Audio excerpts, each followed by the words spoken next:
ایک دفعہ کا ذکر ہے کہ جرمنی کی ایک جیل میں قیدیوں کے ساتھ بہت ہی سخت طریقے سے پیش آیا جاتا تھا۔ اچھا، اسی جیل میں ایک قیدی تھا جس کا نام عامر تھا، ٹھیک ہے، اور اسے بہت لمبے عرصے کے لیے قید کی سزا دی گئی تھی۔ ٹھیک ہے، جیل کے گھرانوں کا معاملہ اس قیدی کے ساتھ مختلف تھا، وہ اس کے ساتھ نرمی اور احترام سے پیش آیا کرتے تھے۔ ٹھیک ہے، سمجھ گیا، باقی قیدی بہت حیران ہوتے تھے، سمجھ گیا، یہاں تک کہ سب نے یہی گمان کر لیا کہ عامر جیل والوں کا ایک ایجنٹ ہے اور وہ ہماری باتیں ان تک پہنچاتا ہے، اس لیے نگران اس کے ساتھ برا سلوک نہیں کرتے۔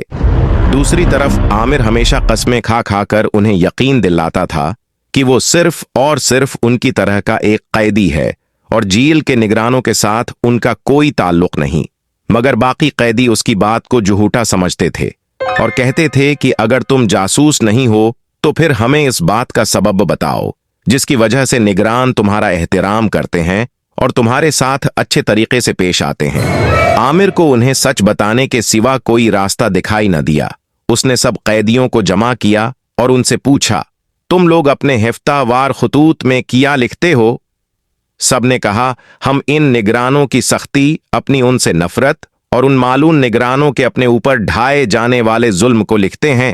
عامر مسکرایا اور کہا، مگر میں اپنی بیوی کو لکھے جانے والے اپنے ہفتہ وار خطوط کی آخری لائن میں نگرانوں کے حسن سلوک کے بارے میں لکھتا ہوں، حتی کہ بعض نگرانوں کے نام لکھ کر ان کی تعریف بھی کرتا ہوں۔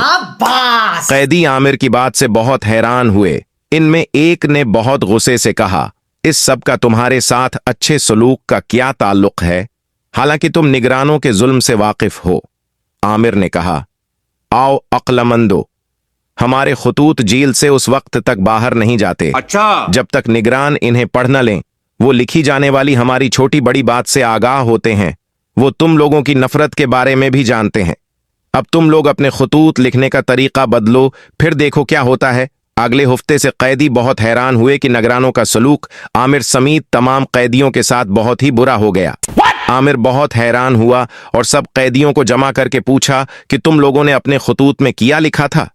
سب نے کہا، ہم لوگوں نے یہ لکھا تھا کہ عامر نے ہمیں ایک نیا طریقہ بتایا ہے کہ کس طرح نگرانوں کو دھوکہ دیں اور ان کا اعتماد اور رضا حاصل کرنے کے لیے اپنے ہفتہ وار خطوط میں ان کی جھوٹی تعریفیں کریں۔ بے وقوفی کا کوئی علاج ہی نہیں۔ اپنے اس کہانی سے کیا سبق سیکھا، ہمیں کمنٹ سیکشن میں ضرور بتائیے گا۔